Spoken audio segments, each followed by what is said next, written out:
Hello class, today we're talking about justice. Today we're talking about four types of justice that we'll be discussing. These four types of justice come from your textbook that we have, which ultimately comes from the Catechism of the Catholic Church. The Catechism of the Catholic Church comes from the beliefs of the Church, and the beliefs of the Church comes from Jesus. So really all of these ideas that we discuss today, they all come from Christ. The first of the four types of justice we're talking about is commutative justice.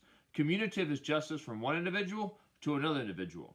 This is the free and fair exchange of goods and services. So, an example is your parents pay a tuition, and your parents pay a tuition so that I and the other teachers would teach you. And if we do not do our task, our due diligence as teachers, and that giving your parents and you what has been paid for, our commutative, our individual to individual justice would be broken. You see this in all jobs. Both sides are important to this.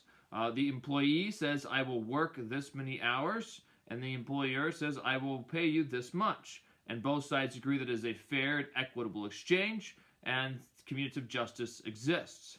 Now, what is fair?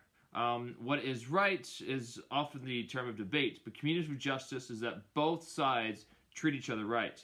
The main concept behind commutative justice is treat others the way you would want to be treated yourself. So commutative justice is individuals to individuals, or corporations or businesses or organizations with each other and individuals. The second type of justice is distributive justice. Distributive justice is governmental authorities toward individuals. These are larger structures of society, typically government, and how they give to individuals. Now, the primary thing about this you must know is the universal destination of goods. The universal destination of goods is the idea that God created the entire world to be used by human beings, and that all the resources that we have, we cannot exclude certain individuals from those resources. A great example of this is the national park system.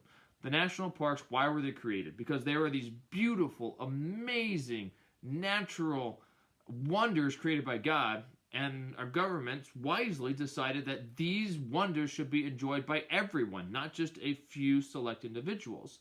In your reading, it talks about beaches, and should people have the right to privately own beachfronts, or should beachfront be public property? That's a very contentious debate. The idea of universal destination of goods is that everyone has the right to God's creation. Now, this goes just beyond beautiful scenery. We talk about education, we talk about food, we talk about healthcare.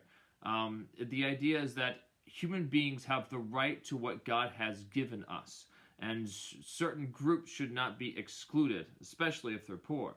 There's a very famous quote from Martin Luther King Jr. He said this in New York City back in 1967. It says, "True compassion is more than flipping a coin to a beggar. It comes to see that an edifice which produces beggars needs restructuring." The crux of that quote is that human beings and governments as a whole, we should try to change society so that certain individuals or certain groups aren't left behind. That is the idea behind distributive justice. Third, you have legal justice. This is individuals toward an entire society. These are law codes, right? So this is being a cooperative member of society. We are to obey laws. We are to pay taxes. We are to do jury duty. We as human beings have the rights and the obligation to be a cooperative member of society. Legal justice is setting up good legal systems and human beings, individuals, following them justly. And the last one is social justice. Social justice often gets called contributive justice. Now, social justice in Christian terms, what it means is that everyone has a right to participate in society. We have a voice in the economic, we have a voice in the political, we have a voice in the social institutions that govern our society and that govern us. Catholic social justice, what it means is that the gospel message of Jesus should apply to all systems and all structures of our society, both large and small, both on the national and world stage and on the family level. All structures of society should be governed by the message of Jesus. Now, one very important thing when determining Catholic social justice is the idea of the option for the poor and the vulnerable. This means that as human beings, as societies, as individuals, we should have an option, a preferential treatment for the least of our society. We should have a voice for the voiceless. This is one reason why the Catholic Church is so pro-life, because a child in the womb has absolutely no voice, and we are the voice for the voiceless. This is why the Catholic Church has made so many hospitals, because those who are sick, often their voice is not very strong. This is why the Church has made so many schools for youth and young people. This is why the Catholic Church has made so many elderly homes, because the old people are vulnerable. When you look at the institutions that our church has set up, it's usually for those on the fringe or those without power, and that is social justice in Christian terms.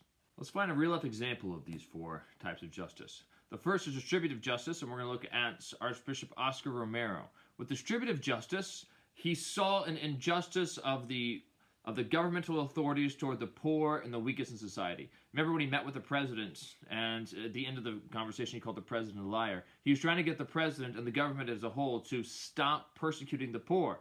And there, Archbishop Romero was practicing distributive justice. When you look at commutative justice, he was up against the soldiers, and the soldiers harassed him, they mistreated him, they shot toward him. There's the one time they tore his clothes off, and as opposed to fighting back, he wanted to have justice, individual to individual justice. Whenever he was talking to his priest friends toward the end, where he was actually yelling at him, and the priest friend had a gun in his hand, and he says, "You are not defending, you're attacking." He was trying to get his priest friend, the priest that worked for him, to stop having uncommunicative justice. Legal justice, he fought for legal justice to help the laws of the poor, but also legal justice for he himself, him following the law, was that he would not break the law. He would not start a revolution with guns in order to get the change that he so desired. That was a form of legal justice. And finally, social justice. Remember, social justice is fighting for the weakest and the lowliest of societies. You see that all throughout his entire life. Archbishop Romero, he embodied the Catholic idea of social justice, the idea that we fight for those who are the least in our society. This week, do your pre-quiz, and then you have a check for understanding from this video, from your reading, and from the Bible Project video that you have to watch. God bless you all. Have a good day.